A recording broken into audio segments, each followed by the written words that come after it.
Voici la nouvelle expo virtuelle sur la construction européenne de 1957 à nos jours. Dans cette exposition, tu trouveras 3 salles. La première pour comprendre le contexte qui a amené à la construction de l'Europe. La deuxième pour étudier ce que c'est que la CEE, Communauté économique européenne, qui a exercé entre 1957 et 1991. Et enfin, la troisième salle pour voir ce qu'a fait l'Union européenne qui a pris la suite de la CEE après donc 1991.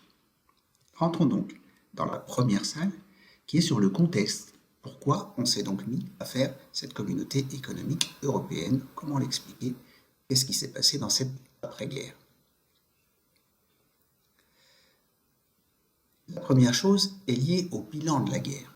Un bilan qui, comme le montre l'image de droite, se traduit dans de nombreux bombardements, 60% des villes qui ont été détruites, et donc il faut reconstruire, notamment pas mal d'usines, pas mal de logements. Un bilan humain aussi important, avec 60 millions de victimes pour toute la Seconde Guerre mondiale, mais l'essentiel des victimes sur le territoire européen. Et puis peut-être les leçons de l'histoire qu'il faudrait tirer, souvenons-nous, c'est ce que montre le document du milieu, qu'après la Première Guerre mondiale, la France avait eu tendance à humilier l'Allemagne avec ce traité de Versailles. Donc on se dit peut-être que cette fois-ci, il faudrait reconstruire de manière plus habile, et pourquoi pas en le faisant avec l'Allemagne.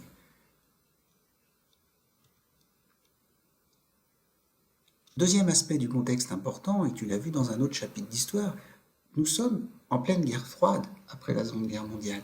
C'est-à-dire que l'URSS et les États-Unis ont pris leur distance, ils sont en train de constituer des blocs.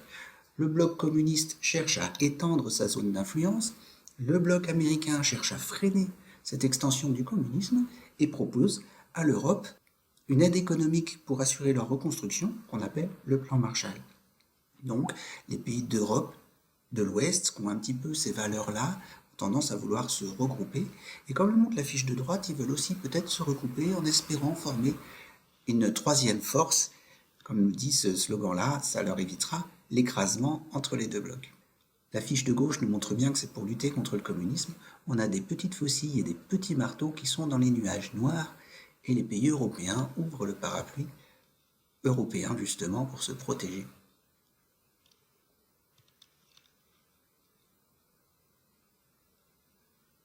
Troisième chose, on sort de la guerre et le besoin de reconstruire rapidement se fait sentir.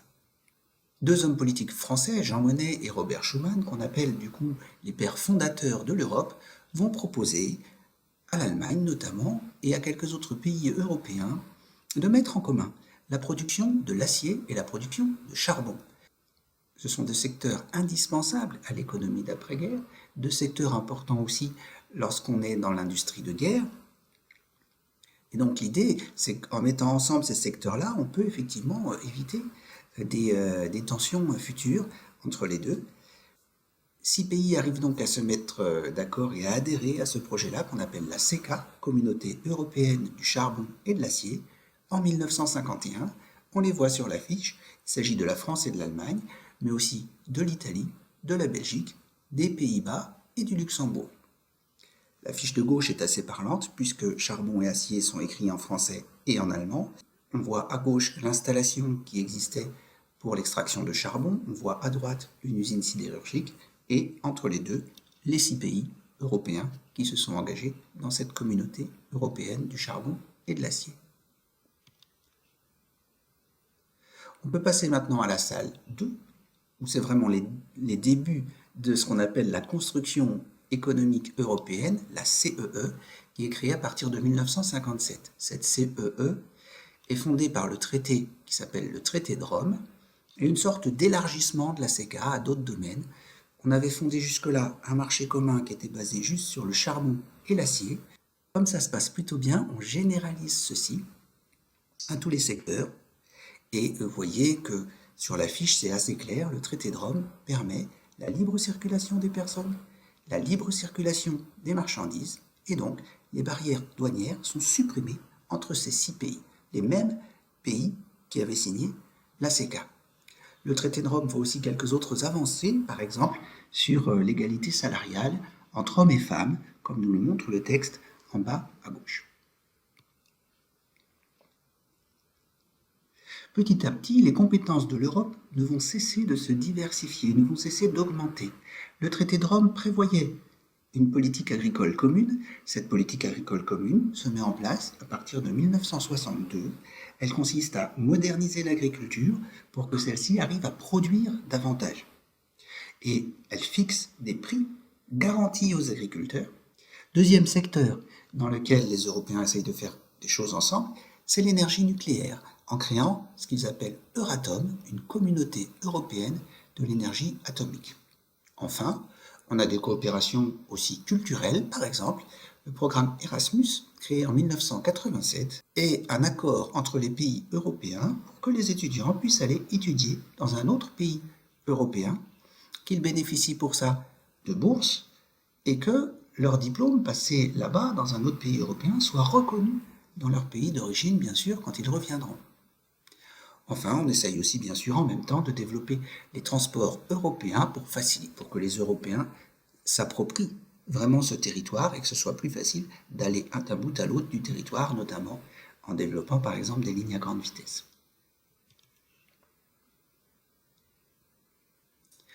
Au cœur de cette construction européenne, quelle que soit l'époque, on a toujours eu un rôle majeur joué par ce qu'on appelle le tandem franco-allemand, voire le couple franco-allemand. On le voit sur ces différentes photos.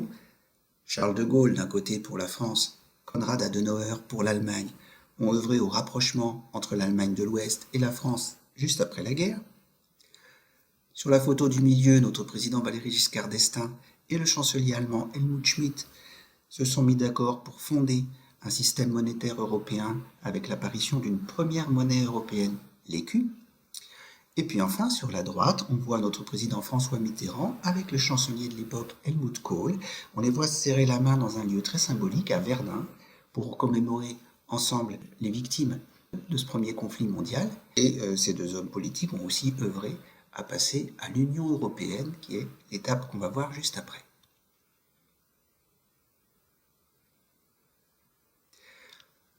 Entre 1957 et 1991, la CEE n'a cessé de s'agrandir. Elle était à 6 pays au départ, les 6 pays fondateurs de la communauté européenne du charbon et de l'acier.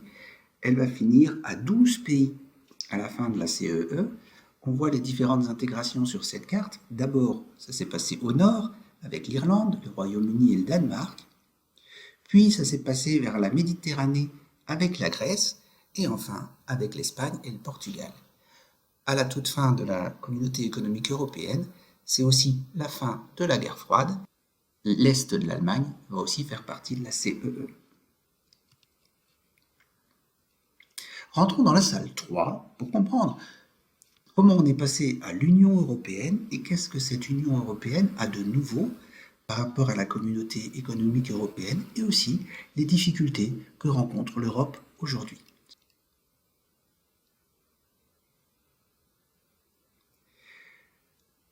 L'Europe, avec un nouveau traité, le traité de Maastricht en 1992, a de nouvelles ambitions, donne de nouveaux droits, crée de nouvelles choses et change à un tel point qu'on décide de ne plus l'appeler la communauté économique européenne qui avait l'air de réduire un petit peu les choses à l'économie.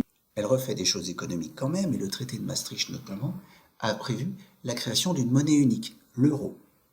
Mais elle ajoute à cet aspect économique des aspects plus sociaux en créant une citoyenneté européenne. Les Européens contribuent à élire les députés au Parlement européen, mais ils peuvent aussi voter aux élections municipales du pays européen dans lequel ils sont. C'est-à-dire que même si un Français allait par exemple en Suède pour travailler, mettons à Stockholm, il pourrait voter pour élire le maire de Stockholm. Et enfin, un autre axe de coopération, c'est la politique étrangère et de sécurité commune, qu'on appelle donc le PESC, où les pays européens vont essayer d'agir ensemble. Ils auront comme ça plus de poids notamment face à la Chine ou aux États-Unis. On voit dans la guerre actuelle en Ukraine que les Européens essayent de se concerter sur les sanctions à prendre. L'élargissement va se continuer tout simplement parce que le contexte est très favorable à cet élargissement. C'est la fin de la guerre froide. Et avec la fin de la guerre froide, toutes les anciennes démocraties populaires, ces républiques communistes se retrouvent à basculer dans la démocratie et à pouvoir faire le choix de l'Union européenne. Ce qu'elles espèrent, en étant candidates à l'Union européenne, c'est de pouvoir développer leur économie, se tourner vers ce qu'on appelle l'économie de marché. Ce qu'espèrent de l'autre côté les pays d'Europe de l'Ouest, qui étaient déjà depuis longtemps dans l'Union européenne et même dans la CEE, c'est de pouvoir investir, développer des activités en Europe de l'Est.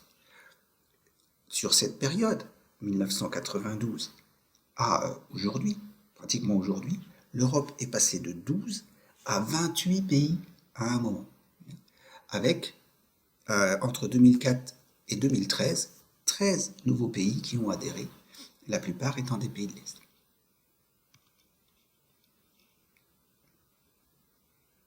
Les compétences, elles continuent de s'élargir. Avec Europol, pour aider les polices nationales à combattre contre le terrorisme et à œuvrer ensemble sur la cybercriminalité, sur les trafics de drogue, etc. Avec la monnaie unique qui avait été décidée dans le traité de Maastricht en 1992 et qui se met en place en 2002, c'est la fin des monnaies nationales. Et avec, plus récemment, des engagements de l'Union européenne pour essayer d'atteindre la neutralité carbone d'ici 2050, ça s'appelle le Pacte vert européen, ou aussi, dans la période du Covid, pour que l'économie n'ait pas trop de difficultés suite au confinement, les Européens se sont mis d'accord sur un plan de relance. Sur l'affiche, on voit que la France a bénéficié de 40 milliards d'euros de l'Europe pour essayer de soutenir son économie. Tous ces exemples nous montrent bien que les compétences européennes n'ont cessé de s'élargir dans plein de domaines différents. 28 pays, ça demande quand même pas mal d'institutions pour arriver à gérer tout ça. Les institutions complètes, on les a ici. Elles sont réparties en 3 lieux, Bruxelles, Luxembourg et Strasbourg. C'est des noms un peu compliqués, donc bien attention. On a d'un côté le Conseil européen, ce sont les chefs d'État. C'est eux qui fixent les grandes directions à suivre. Ensuite, la Commission européenne est faite de gens spécialisés qu'on appelle les commissaires, qui viennent des différents pays de l'Union européenne, et qui vont réfléchir, eux, à des projets de loi précis. Ces projets de loi précis seront proposés au Parlement européen, fait de députés qu'on a élus dans chacun des pays de l'Union européenne, et votés aussi au Conseil de l'Union européenne avec les ministres des différents pays. Enfin, il y a 2 autres organismes qui ont pris place. La Cour de justice de l'Union européenne qui va vérifier que chaque pays respecte bien les lois qu'elle a votées dans l'Union européenne, se met bien en conformité avec les engagements européens qu'elle a pris. Et puis la Cour des comptes européenne qui vérifie que chaque pays verse bien les fonds qu'elle doit verser à l'Europe et qu'elle dépense correctement l'argent que l'Europe lui a donné. Aujourd'hui, c'est un petit peu plus compliqué pour l'Union européenne. Elle fait preuve de beaucoup de critiques. C'est ce qu'on appelle l'euroscepticisme. Et un des exemples les plus parlants de l'euroscepticisme, c'est le fait que le Royaume-Uni, qui était dans l'Europe depuis 1973, ait décidé de se retirer en 2020, de sortir de cette Union européenne. C'est ce qu'on a appelé le Brexit. Donc l'Union européenne n'est plus à 28, mais à 27 membres. D'où vient cet euroscepticisme qui n'existe pas d'ailleurs qu'au Royaume-Uni, qui existe dans pas mal de pays européens où en gros on a une personne sur 2 qui devient assez critique par rapport à l'Europe. Il y a des craintes sur l'économie, c'est ce que nous montre le document avec des courbes, parce qu'on a des niveaux économiques extrêmement différents entre les pays d'Europe. Entre par exemple l'Allemagne, la courbe tout en haut, et la Grèce, on a des écarts énormes au niveau des richesses produites. Donc, les économies qui s'en sortent le mieux, et c'était le cas du Royaume-Uni, c'est le cas de l'Allemagne, c'est le cas de la France, à partir du moment où, pour certains d'entre eux, il y a la monnaie unique européenne, l'euro, qui nous lie tous, et qui fait que si une économie est plus faible, la valeur de l'euro descend un petit peu. Deuxième inquiétude, la crise migratoire. De nombreux réfugiés ont quitté leur pays, notamment la Syrie, pour aller en direction de l'Europe, et se posent la question de qu'est-ce qu'on fait de ces réfugiés-là, de qui va les prendre? C'est ce que nous montre un petit peu ce dessin, où on nous montre les Européens qui sont en train un peu de se renvoyer la balle. Est-ce que les réfugiés doivent aller en Italie, en Allemagne, en France, etc. Et là, on a du mal à se mettre d'accord. Et puis, le dernier dessin nous explique bien le problème. C'est plus facile de se mettre d'accord à 6 que de se mettre d'accord à 27. C'est pour ça qu'on a revu aussi en partie les institutions européennes. Une chose est sûre, pour conclure cette exposition, le tandem franco-allemand reste un moteur de la construction européenne. On voit là le président Emmanuel Macron avec la chancelière allemande Angela Merkel lorsqu'ils étaient en train de négocier le pacte de relance économique suite à la crise du Covid. Et on voit en dessous Emmanuel Macron avec Olaf Scholz, le nouveau chancelier allemand qui a remplacé Angela Merkel, notamment pour se mettre d'accord sur l'attitude face à l'Ukraine. J'espère que vous avez bien compris. N'hésitez pas à regarder plusieurs fois cette vidéo et à la prochaine expo.